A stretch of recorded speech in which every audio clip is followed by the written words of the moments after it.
I would just turn it down. I mean, this is unusual, is it not, that a township comes to, or an entity comes to us and we do not A public require entity. A public entity. Deborah Dawson, Stark County Prosecutor's Office. Forget what Thank you you. said. You're welcome. Thank you. It's encouraging. Mike approached me, and then he and Joe and I sat down last week, I think it was, yeah. I talked to David first about this concept, David is in Brightside, of having it, because it's a political subdivision, of having a bond with no security, is that the phrase it's used? Right. For the township. However, there are two detention bonds. For the life of me, I don't get the difference between detention and retention, but whatever. Big ponds, and one is almost completed, if I'm correct. Yeah. There's two stormwater management basins. One is actually shown on the drawing. It's up there by Apple Grove, and you can kind of see it right there. I don't have as-built on that. There's also a fence to be put around it. Few odds and ends to do. That was actually completed when the commercial facility over there to the left was done, the Spectrum facility.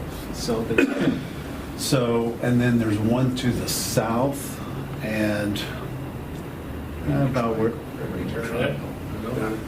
It's not built yet. it's but not we're built, in that track. but yeah, right in there. Anyway, but I've estimated the construction cost to finish the one basin, do the other one at $254,000.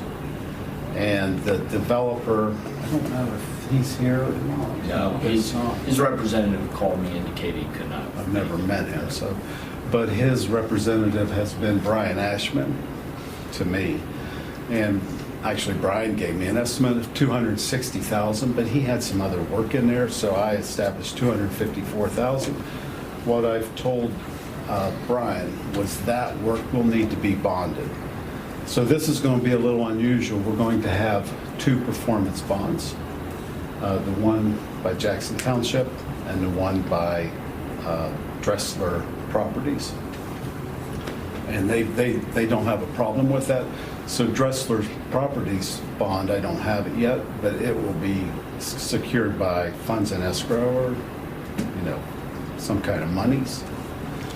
The one that's proposed by the township, Mike, if you want to discuss that a little bit, it's just an agreement. Straight agreement that we're going to perform, bring the road to final completion. Obviously, then waiting for the board of commissioners to turn it over to the township, where we will be responsible for the long-term maintenance of, minus the retention or detention. So that would follow the normal trajectory of a Once you get to that plan. point. Anyway, it's just they're taking the place of the developer. And unlike a typical developer who can go bankrupt, Jackson Township cannot go bankrupt, right?